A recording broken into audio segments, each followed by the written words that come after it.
इगतपुरी नाम के शहर में मयंक अपनी पत्नी रेवा के साथ रहता था। बचपन से ही मयंक अनाथ था।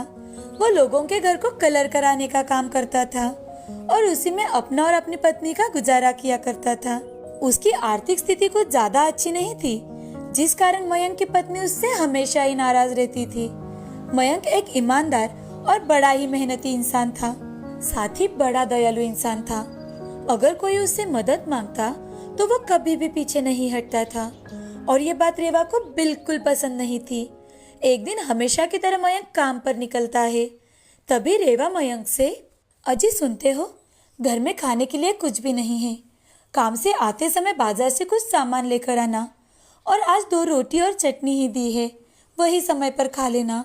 अच्छा ठीक है, मैं आज ही कुछ पैसे एडवांस मांगता हूँ और लौटते समय कुछ सामान ले आऊंगा, ठीक है?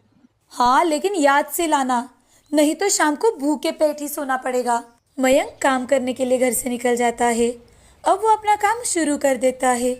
दोपहर के समय घर का मालिक उससे बात करने के लिए आ जाता है तो मयंक उससे, नमस्ते सर, आज मुझे कुछ पैसे चाहिए थे। अरे भाई, 2 दिन के पहले ही तो तुमने 2000 रुपए लिए थे।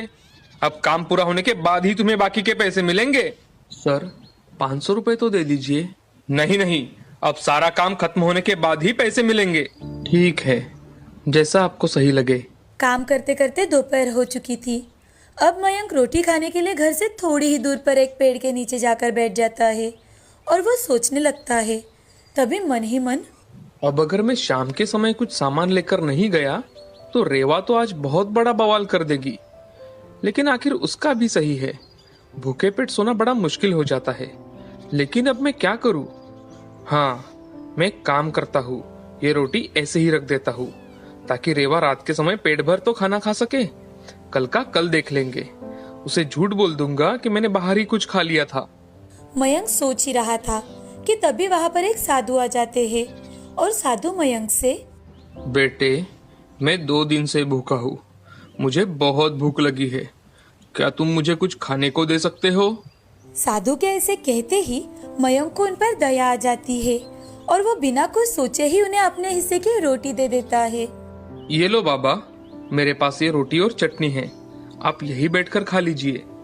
साधु खाना खाने के लिए वहीं पर बैठ जाते हैं। खाना खाकर साधु मयंक से, बेटा, तुम क्या काम करते हो? मैंने तुम्हारी रोटी तो खा ली, लेकिन मुझे इतनी भूख लगी थी कि मैंने तुम्हारे बारे में सोचा ही नहीं। अब तुम क्या खाओगे बेटा?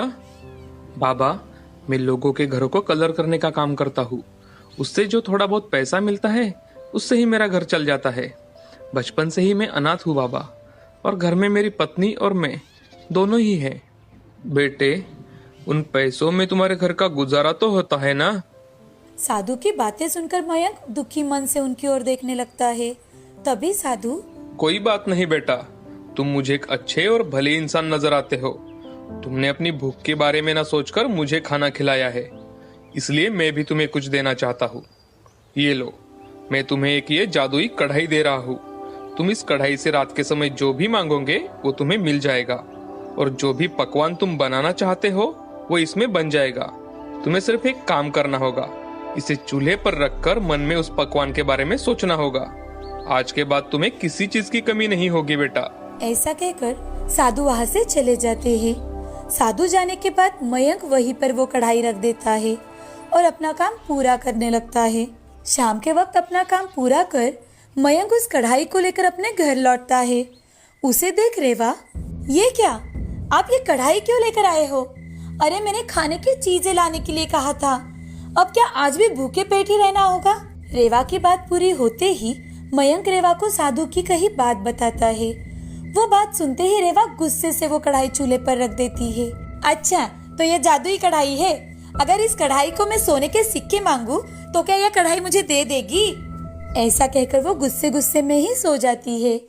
दूसरे दिन सुबह उठकर वो सोच में पड़ जाती है कि आखिर अब वो मयंक को खाने में क्या बना कर दे। सोचते सोचते वो चूल्हे पर पानी गर्म करने के लिए जाती है तो कढ़ाई में सोने के सिक्के देखकर चौंक जाती है और मयंक को जोर जोर से आवाज लगाते हुए, सुनिए जी, देखिए तो, देखिए कैसा चमत्कार है ये। अरे ये तो सच में जादुई कढ़ाई है। रात को आपने देखा था ना, मैंने तो गुस्से से ही इसे चूल्हे पर रख दिया था। हाँ रेवा, ये सचमुच की एक जादुई कढ़ाई है। हम इस कढ़ाई की सहायता से हमारे जैसे बहुत से अनाथ लोगों की सेवा कर सकते हैं। मुझे लगता है अनाथ होने के कारण हमने जो दिन बचपन में देखे हैं वो कोई ना देखे। हाँ ठीक है, लेकिन सबसे पहले हम पेट भर खाना और रहने के लिए एक अच्छा सा घर बनाएंगे और उसके बाद सब लोगों की मदद करेंगे। अब मयंक और रेवा जादुई कढ़ाई से पेट भर खाना और रहने के लिए एक साधारण सा घर मांगते हैं, क्योंकि भूख और झोपड़ी में ना सही जाने वाली ठंड, गर्मी और बारिश सब कुछ उन दोनों ने सहा था। अब वो बिना लालच के अनाथ बच्चों की सेवा करते हैं। उन्हें रहने के लिए अच्छा घर, कपड़े, पढ़ाई करने के लिए किताबें और पेट भर कर खाना देते हैं और मेहनत भी करते हैं ताकि उनके मन में कभी भी आलस या फिर लालच ना आ पाए।